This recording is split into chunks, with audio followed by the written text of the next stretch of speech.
Bismillahirrahmanirrahim. Assalamualaikum warahmatullahi wabarakatuh. Teman-teman semuanya, kita lanjutin ya. Gimana kabarnya? Sudah nambah kegiatan apa lagi nih? Sudah 4 minggu kita belajar online. Nah, sekarang saya fokus di event sampling dan time sampling. Jadi minggu kemarin kita sudah sama-sama tahu kalau untuk menjawab apa yang akan diobservasi terdapat dua prosedur, yaitu event sampling atau time sampling. Jadi sebetulnya ini adalah inti begitu ya, inti dari bagaimana cara kita mengobservasi. Nah, juga sudah dijelaskan dan teman-teman juga sudah baca bahwa arti dari event itu pada dasarnya adalah setiap kejadian, kemudian kejadian itu ada dalam konteks tertentu. Kita buka halaman berikutnya ya. Nah, teman-teman bisa melihat bahwa event tadi itu sebuah perilaku yang terjadi di sebuah tempat, atau pastinya juga dunianya harus dunia yang nyata, bukan dunia yang gaib. Nah, kemudian lebih lanjut juga dikatakan bahwa event mencakup perilaku tertentu yang dapat dimasukkan dalam kategori tertentu. Misalnya tingkah laku anak, tingkah laku bertengkar, itu adalah suatu event karena tingkah laku bertengkar tersusun dari tingkah laku yang spesifik. Jadi poinnya dalam event sampling itu kita menentukan event atau tingkah laku spesifik.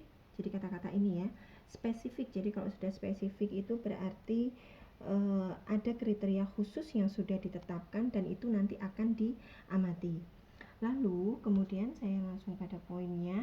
Nah, untuk membuat pencatatan tentang observasi, maka dalam event sampling ini bisa menggunakan dua cara, yaitu yang pertama atau tiga begitu ya. Yang pertama itu pakai sistem kode yang nanti kita juga akan sama-sama belajar. Lalu yang kedua itu menggunakan sistem narrative description atau menjelaskan dengan bebas. Nah, kemudian yang nomor 3 itu bisa digabung dua-duanya, mau dijelasin, digambarin, dan kemudian juga dibuat coding atau menggunakan sistem kode.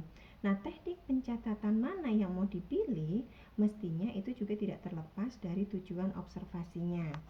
Nah, saya lanjutkan. Menurut Benson juga bahwa event sampling itu dikategorikan boleh menjadi observasi yang terbuka atau tertutup. Kalau terbuka, kita sama-sama tahu observasi yang terbuka itu kita menjelaskan dengan sebanyak-banyaknya kata-kata, sebanyak-banyaknya tulisan yang bisa kita pakai untuk mendeskripsikan apa yang terjadi atau apa yang kita lihat dari panca indera kita. Lalu kalau mau pakai sistem kode itu maka mencatat berapa kali dia terjadi perilaku atau berapa kali muncul perilaku ketika observasi itu kita lakukan. Nah, kemudian juga masih di halaman yang sama bahwa event sampling ini memiliki derajat selektivitas. Masih ingat ya, kalau derajat selektivitasnya tinggi itu berarti spesifik sekali perilaku apa yang akan diamati. Hal ini tentu saja membuat tujuan dilakukannya observasi. Jika dilihat dari sisi derajat inferensis yang harus dibuat oleh observer, event sampling memiliki derajat inferensis yang tinggi. Jadi maksudnya apa? Kita bisa menyimpulkan dengan sangat akurat. Misal, Anda mau mengobservasi pacar Anda begitu ya, berapa kali sih selama pertemuan itu dia menggaruk-garuk kepalanya. Nah, kalau melakukan naratif maka Anda akan bercerita, pacar saya datang jam 8.40, kemudian ketika datang kami sama-sama bersalaman, tapi bersalaman yang nggak menyentuh. Lalu kemudian saya lihat pacar saya sudah garuk-garuk kepala, setelah itu duduk garuk-garuk kepala lagi, habis itu saya keluarin minuman teh, setelah dia minum juga garuk-garuk kepala lagi. Nah, itu namanya naratif description, jadi Anda menggambarkan. Nah, kalau mau pakai sistem coding, maka Anda catat. Ketika dia pertama kali datang, catat satu, habis itu ketika setelah mau bersalaman, habis itu satu lagi, habis minum teh juga satu lagi. Nah, ini adalah sistem coding. Maka yang dimaksud derajat selektivitas, waktu kita itu mencatat pakai coding, maka itu inferensisnya akan kuat. Oh, dia 3 kali melakukan garuk-garuk kepala. Nah, itu yang dimaksud dengan derajat inferensis yang tinggi. Lalu juga bahwa event sampling berguna untuk observasi yang terkontrol.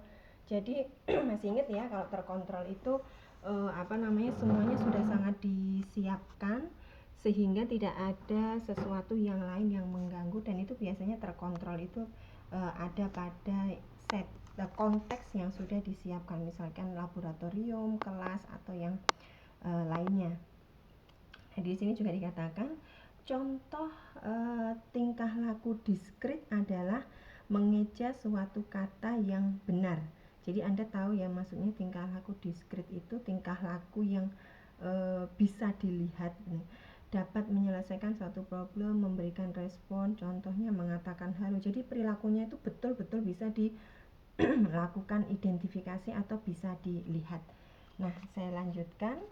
Maka dalam event sampling itu ada 2 cara gitu ya untuk melakukan pencatatannya. Yang pertama adalah kuantifikasi. Lah, kalau sudah namanya kuantifikasi berarti ada proses kuanti ya, berarti ada proses ngitung-ngitungnya. Nah, pada saat kita ngitung itu kita menggunakan beberapa metode begitu ya, yaitu tampilan rata-rata. Jadi ini ya, rate of behavior, kemudian juga ada duration of behavior, lalu intensity of behavior, dan latency of behavior. Semuanya punya cara hitung masing-masing. Mungkin teman-teman juga sudah melihat ya. Ini yang paling mudah aja, tampilan rata-rata gitu ya. Kita cek, ini sebenarnya mudah banget. Tampilan rata-rata itu berapa sering ya, rata-ratanya seberapa sih dia itu muncul dalam periode tertentu. Misal tampilan rata-rata N itu berapa kali jumlah tingkah laku yang muncul. Berarti kalau tadi garuk-garuk kepala pacarmu tadi gitu ya, jangan pacar deh, calon suami aja deh, calon suami Anda gitu kan, garuk-garuk kepalanya itu 3 kali, ketemunya 3 kali. Terus lamanya atau panjang periode observasi itu Anda observasinya itu sampai setengah jam atau 30 menit. Maka kalau mau dihitung 3 per berapa tadi, kalau misalkan 30 menit maka sama dengan berapa nanti hasilnya. Kalau di sini contohkan, Rudi keluar dari bangkunya sebanyak 40 kali dalam waktu 10 menit. Maka rata-rata Rudi keluar dari bangkunya adalah 40/10 atau 4 kejadian per menit. Nah, jadi sebetulnya mudah aja kalau nanti Anda mau menghitung. Atau ini yang pertama udah paham ya, cukup mudah ya dipahami, lamanya perilaku berlangsung. Nah, lamanya tingkah laku yang berlangsung dapat diketahui dengan mengamati lamanya waktu yang dibutuhkan untuk berlangsungnya tingkah laku, berapa lama waktu untuk setiap tingkah laku. Jadi ini udah lebih spesifik lagi. Kalau yang di atas tadi itu pokoknya munculnya berapa kali dalam berapa menit, kalau ini sampai dihitung prosentasenya. Nah, karena memang judulnya lamanya perilaku berlangsung. Bentar ya, saya tinggal dulu sebentar.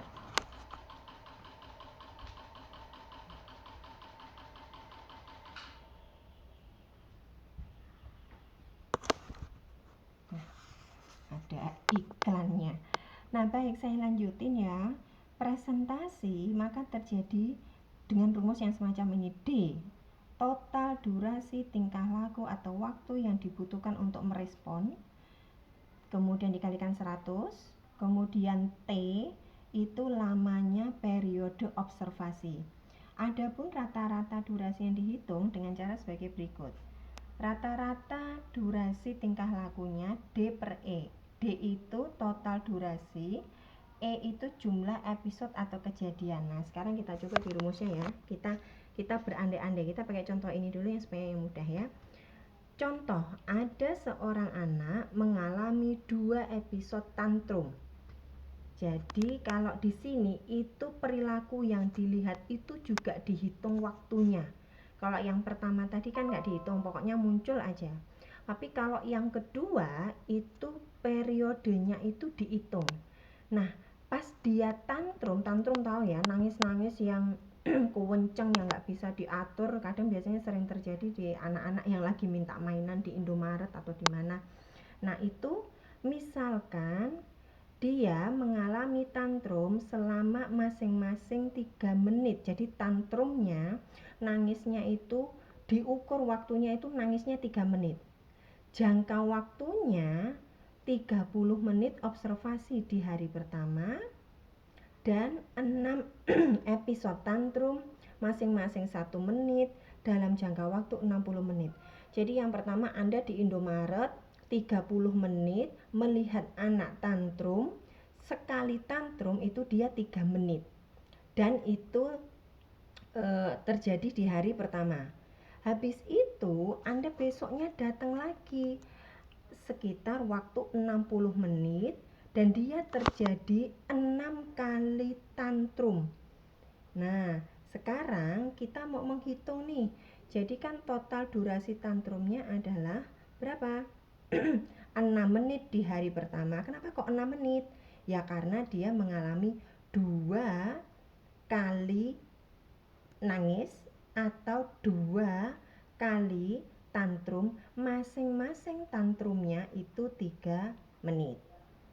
Siang hari kedua dia mengalami 6 kali tantrum yang masing-masing episodenya adalah 1 menit. Sehingga dihitunglah D per T 6 menit. Kalau mau ngitung presentasi hari pertama ya 6 menit karena dia terjadi 2 kali tantrum. Habis itu per 30 menit gitu ya. Jadi ini kan 2 kali tantrum 3 menitan. Per 30 menit kali 100%, maka hasilnya adalah 20% dari sesi observasi. Yang hari kedua juga masih sama. Sudah dihitung ya. Jadi yang pertama adalah 20% dari observasi, kejadian yang muncul kedua adalah hari kedua adalah 10%. Dengan menggunakan formulasi rata-rata terjadinya, maka rata-rata terjadinya adalah kita juga bisa lihat D per E 6 menit dibagi 2. Jadi dia kan 2 kali tuh. Maka per menitnya juga 3 menit per respon. Sebetulnya sudah kelihatan karena dia memang sekali Anda hitung memang dia melakukan tantrumnya 3 menit. Kemudian rata-rata juga sama 1 menit per responnya karena sebetulnya di sininya juga sudah ada ya keterangannya tentang 1 menit. Nah, jadi tingkah laku tantrum terjadi 20% dari waktu observasi di hari pertama, itu cara menjelaskannya atau cara menyimpulkannya. Ini yang saya bilang kemarin ya, antara menyimpulkan dan analisis itu saya bedakan. Nah, ini yang caranya menyimpulkan, nanti kemudian analisisnya yang harus digabung dengan data-data yang lain. Jadi 20% dari observasi begitu yang pertama, terus kemudian hari kedua 10% dari waktu observasi, dan rata-rata kejadian tantrum adalah 3 menit per respon hari pertama dan 1 menit per respon hari kedua. Nah, kemudian jadi sudah tahu ya bedanya sama yang pertama ya. Kalau yang pertama itu cukup dihitung berapa menit Anda observasi, berapa kali kejadian berlangsung, sudah selesai. Kalau yang kedua, episode perilakunya atau jumlah waktu perilaku yang muncul itu juga dihitung. Makanya muncul ada 3 menit, ada 1 menit juga. Nah, sekarang yang terakhir, intensitas tingkah laku. Tingkah laku dicari dengan membagi tingkah laku dalam beberapa derajat intensitas. Ya, sebagai contoh, kita ingin mencatat intensitas tingkah laku agresi. Agresi tahu ya, marah-marah, teriak-teriak, kemudian juga mukul-mukul. Nah, itu salah satu contoh perilaku agresi. Kita lihat dulu, dibagi